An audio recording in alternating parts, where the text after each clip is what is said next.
apresenta Memórias de um Suicida. Estudo da obra de Ivone do Amaral Pereira. Viver é a única opção.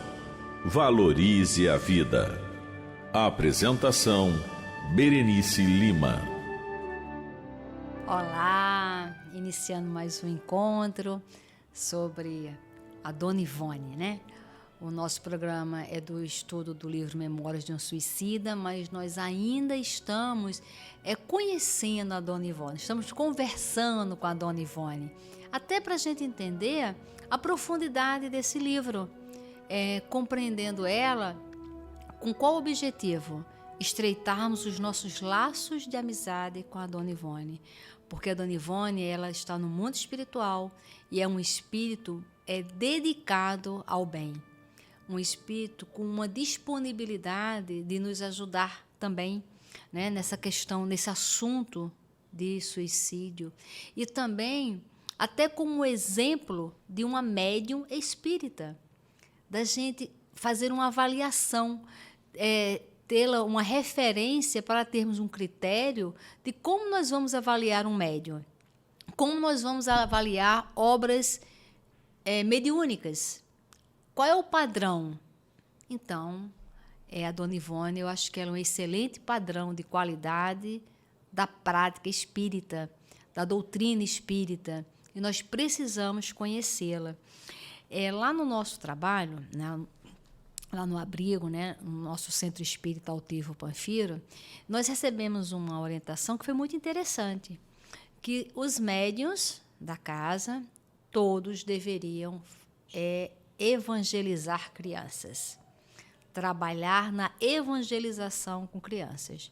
E nós perguntamos por quê. E falaram da importância do médium em evangelizando a criança. Ele está em contato com o mundo espiritual da criança e vai facilitar o trabalho. Nós precisamos evangelizar. Evangelizar é a nossa... não tem outra palavra, né? É a nossa arma que nós temos. É o nosso escudo, melhor dizendo. É o nosso escudo protetor que nós temos, é a evangelização.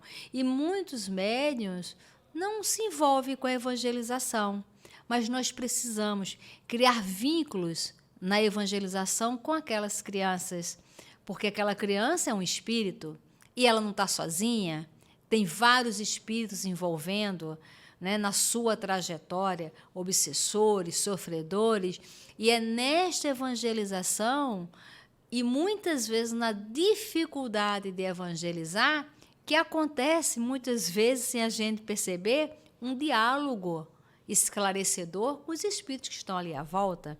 Nós temos que ter a nossa mente voltada para o mundo espiritual, né? Porque quando você recebe uma criança e que a criança se rebela, que ela não quer ser evangelizada, a gente sabe que ela não está sozinha. E aí é na evangelização que nós colocamos em prática a tolerância, a paciência, que nós ficamos pensando em que maneira nós vamos passar um conhecimento do Cristo.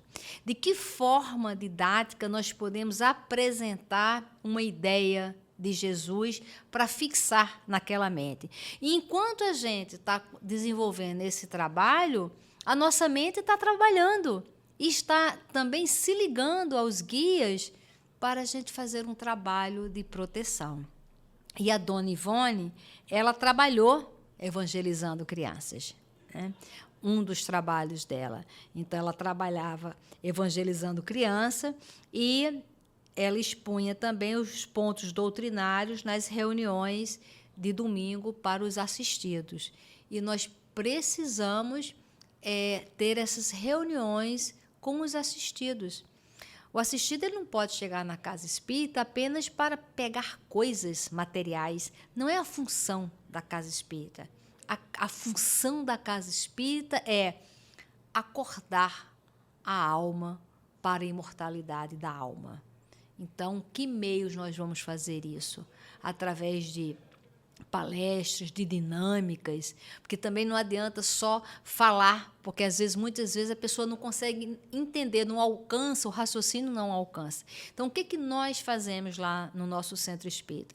Nós fazemos dinâmicas, a evangelização com as mães, com os adultos, com os assistidos, é uma dinâmica muito movimentada, a evangelização, porque é através da dinâmica, de experiências, de sensações, na prática, dinâmicas mesmo, que nós vamos colocando ali os ensinamentos de Jesus. Nós vamos colocando ali o sentido, né, da imortalidade da alma. Então, ela vem falando sobre essa experiência da evangelização, que é muito legal. E ela diz, né, Dona Ivone, nunca dirigi instituição nenhuma. Não aceitei mesmo direção de qualquer natureza quando era solicitada para isso, pois não me reconhecia apta a fazê-lo, mas ajudei sempre a muitas, consoante minhas forças. É muito interessante ter aptidão para ser um coordenador, dirigir uma casa espírita, dirigir uma reunião mediúnica, porque às vezes nós queremos um cargo que nós não temos aptidão. Então, a casa espírita ela precisa esmiuçar, precisa identificar quais são as aptidões para que a casa espírita melhor funcione. Lembra um problema que a Dona Ivone fala, que ela encontrou em várias casas? A burocracia. E a burocracia, quando se estabelece a burocracia, é porque não tem pessoas com aptidão para ver além da burocracia. E a casa espírita não pode ser uma instituição qualquer. Ela tem que ser, lá no nosso caso, né, o doutor Herman que nos orienta, ele fala muito sobre a disciplina e as regras. Ele fala, olha, a casa tem que ter disciplinas e regras estabelecidas. Agora, as regras estabelecidas, elas servem como base para nós tratarmos os imprevistos, para nós tratarmos o que não cabe na regra. Porque se a gente estabelece uma regra e só vale a regra, se transforma numa instituição qualquer. Quando se tem a regra esta, mas há algumas exceções, porque cada caso é um caso. Somos espíritos e nós vamos ver no mundo espiritual, nós vamos ver no livro Memórias de um Suicida que cada um que cometeu suicídio teve uma recepção, cada um teve uma trajetória, cada um teve um desenvolvimento, um desenrolar daquela situação, porque cada caso é um caso. Então, as regras, a disciplina é fundamental e as regras, elas servem para nós termos parâmetro para tratar as exceções. Senão, burocratizamos, como a Dona Ivone Pereira fala, né? Ela vem falando sobre a questão da literatura. Ela diz assim, olha, desde minha infância, dediquei-me ao estudo e à boa leitura. Lia tudo o que me viesse à mão, geralmente leituras aproveitáveis, e assim muito aprendi. Então, ela foi desenvolvendo o gosto pela leitura, desenvolvendo a sua mente para a leitura. Médium não é milagre.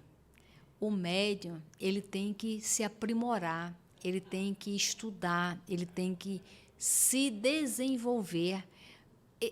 O médium e todos nós.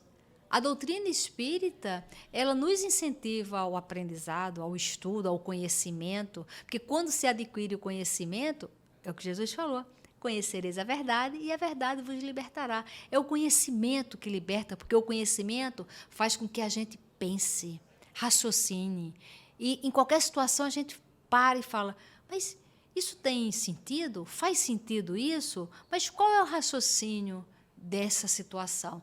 E é este conhecimento, e é a prática de raciocinar que a gente começa a enxergar mais além. E enxergando mais além, a gente começa a enxergar a vida futura. Enxergando a vida futura, a gente começa a fazer melhores escolhas hoje. porque vamos ter certeza que nós vamos ter que colher lá na frente. E aí ela vem falando até dos livros infantis que ela leu, as obras que trouxeram para ela conhecimento. Hoje, com as mídias, hoje se deixa um telefone na mão de uma criança e ela fica vendo filminhos, e muitas vezes nós nem sabemos o que ela está vendo.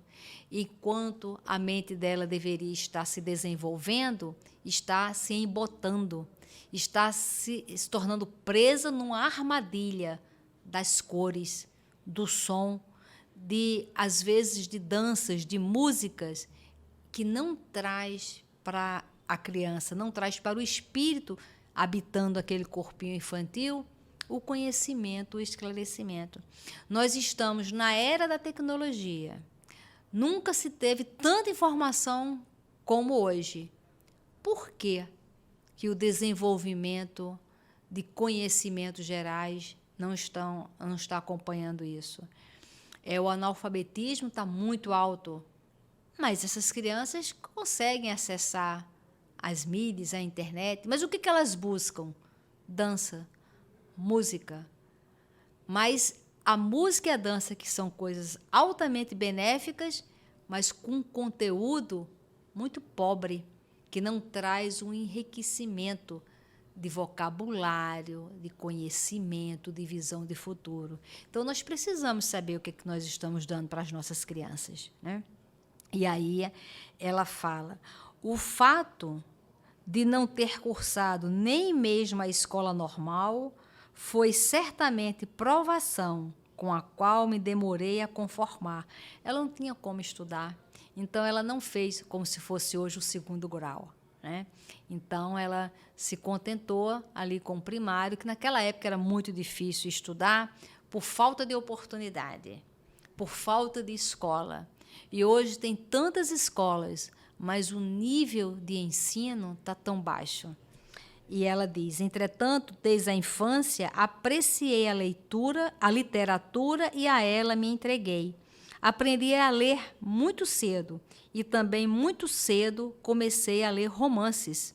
Aos 8 anos, li o primeiro romance, era Marieta e Estrela, romance espírita, clássico, com um trecho desenrolado na Espanha. Não compreendi a sua literatura, que é muito fina, mas a técnica espírita nele desenrolada eu compreendi perfeitamente. Então, nós temos que fazer esse estímulo, ler com as crianças. Olha, quem tiver filhos, quem tiver netos, deixa um horáriozinho, 15 minutos por dia, para falar, vamos ler. E pega um livro e lê, e ensina a ler. Ensina a apreciar uma boa leitura. Nós temos livros que são remédios, livros que salvam vidas, mas nós temos uma cultura de não ler. O livro é grosso? Mas eu não consigo ler porque eu vou me esquecendo. É treino. O livro liberta a alma, a sua imaginação vai longe. Pegue um livro. Tenha o compromisso de ler, porque isso vai te ajudar muito. Muitos espíritas nunca leu o Evangelho de ponta a ponta, nunca leu o Livro dos Espíritos, o Céu e o Inferno, de ler do início ao fim, depois estudar do início ao fim. Olha, tem hora que eu leio o Evangelho que parece que eu nunca li aquilo. Às vezes eu vi uma pergunta outro dia no Livro dos Espíritos, que eu falei, meu Deus, essa pergunta estava aqui? Porque eu já passei por aqui tantas vezes e não me atentei. Porque é assim. É o repositório de conhecimento, é tão profundo que não dá só de ouvir falar. A gente precisa se aprofundar, porque é isto que vai nos libertar, né? Então, a gente tem aí e aí ela cita também que que ela leu foi A Escrava Isaura, né? Foi da minha infância. Eu li também A Escrava Isaura. Teve a novela, né? E aí era tanto sofrimento aquela moça, né? Leôncio, eu acho que era Leôncio, que era o mocinho, né, o dono dela, né? E tanto conhecimento que traz, e a gente ocupa a nossa mente de uma maneira construtiva. Isso é muito importante. E aí, olha o que ela fala, né? Ela vem falando ela vem falando vários livros que ela leu, né?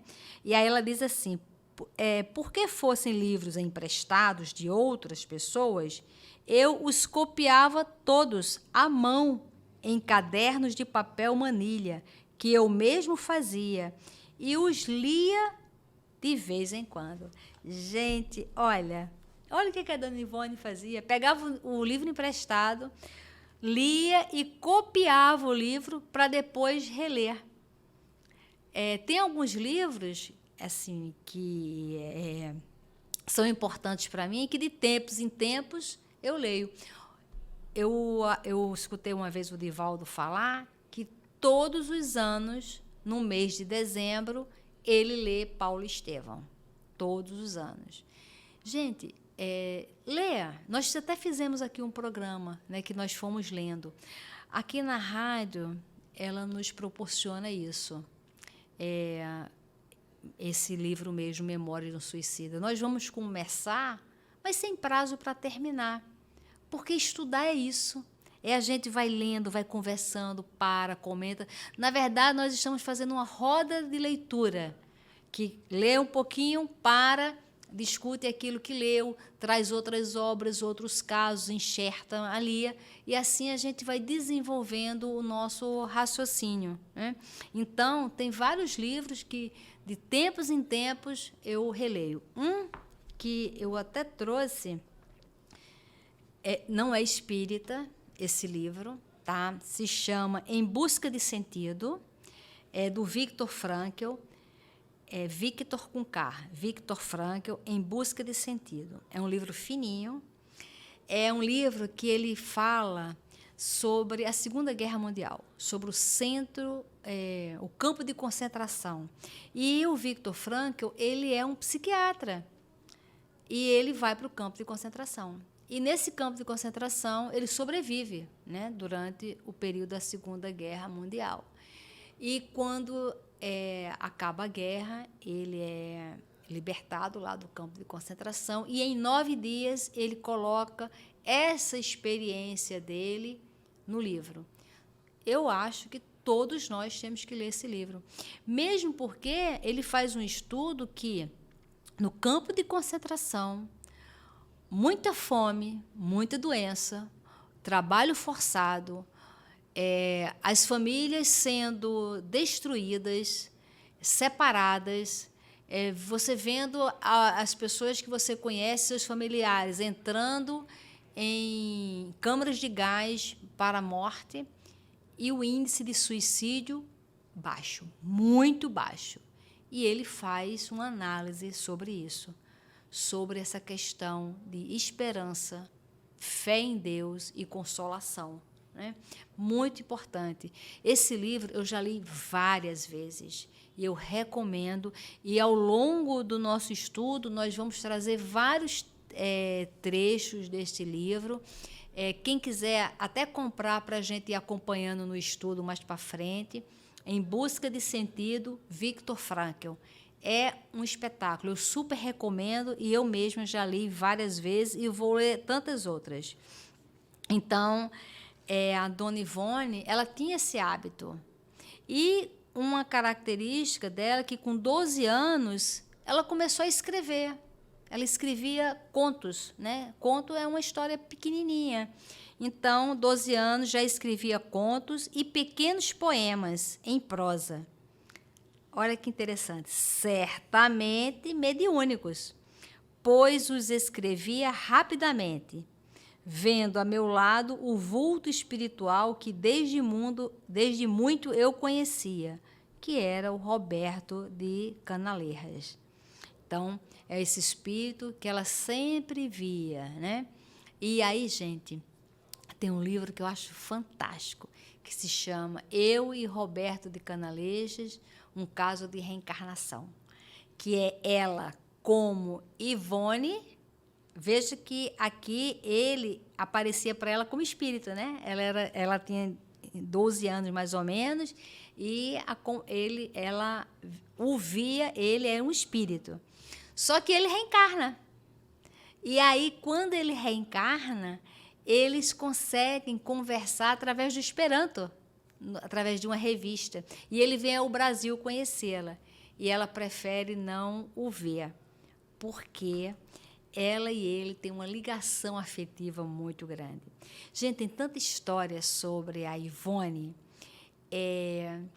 histórias assim que engrandecem a alma e nos ajudam a compreender a vida de um modo total, encarnado e desencarnado. Eu também recomendo esse livro, Eu e Roberta de Canalejo, um caso de reencarnação. Então, ela disse que, desde então, não parei de escrever, até hoje. Estou certa, porém, de que tudo quanto escrevi foi mediúnico, ou pelo menos inspiração espiritual. Aos 16 anos, eu já lera até mesmo obras de criminologia popular, assunto de que sempre gostei, de Conan Doyle, e outros assuntos fortes. Nunca me prejudicaram e muito aprendi em todas essas leituras que fazia. Porque leitura é isso, né? É trazer para a gente essa imaginação, aumenta-se o vocabulário, a interpretação, se escuta melhor. E quanto tempo a gente fica sem fazer nada? E ainda mais, às vezes, no celular, quanto tempo a gente perde ali, olhando uma coisa, olhando outra, se distraindo mesmo. E os obsessores fazem a farra quando a gente fica distraído para a vida. Porque enquanto a gente fica distraído, significa que a gente está com a mente vazia. E mente vazia, oficina do demônio, né?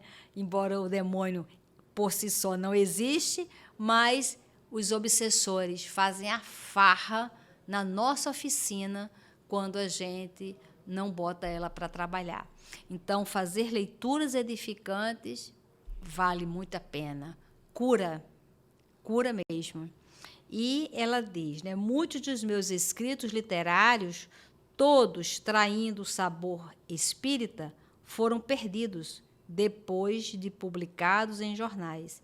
Eu era muito jovem e não tinha cuidado de arquivá-los. Então, ela escreveu muitos textos para muitos jornais, mas pela própria inexperiência dela, né, foi perdido. Quando ela desencarnou, tinha muitas coisas delas assim guardadas, escritos, textos que ela escrevia no Reformador, que aí lançaram alguns livros, né? Mas em algum momento do nosso estudo eu vou trazer todos os livros que ela escreveu, por qual foi o objetivo daquele livro, como é que foi feito a escrita daquele livro, né? Quais são os assuntos de cada livro, para que a gente cada vez mais fique íntima dessa amiga espiritual, né? E aí ela diz que, ainda em minha primeira juventude, recebi ordem espiritual para me submeter ao espírito Camilo Castelo Branco e receber dele um tratado sobre suicídio. Então, veja que ela, antes, né, olha, na juventude, né, ela recebeu essa orientação que ela teria essa ligação com Camilo Castelo Branco, porque ela ia receber dele um tratado sobre o suicídio, que vem justamente a ser o livro Memórias de um Suicida. Para a gente entender que, quando esse livro começa a ser feito e o tempo que ele leva, tem um objetivo muito maior do que ser apenas um livro sobre suicídio. É algo profundo. Antes de tudo, é um grande remédio para as nossas almas. Ficamos por aqui e muita paz para vocês. A Rádio Rio de Janeiro apresentou Memórias de um Suicida, estudo da obra de Ivone do Amaral Pereira. Viver é a única opção. Valorize a vida.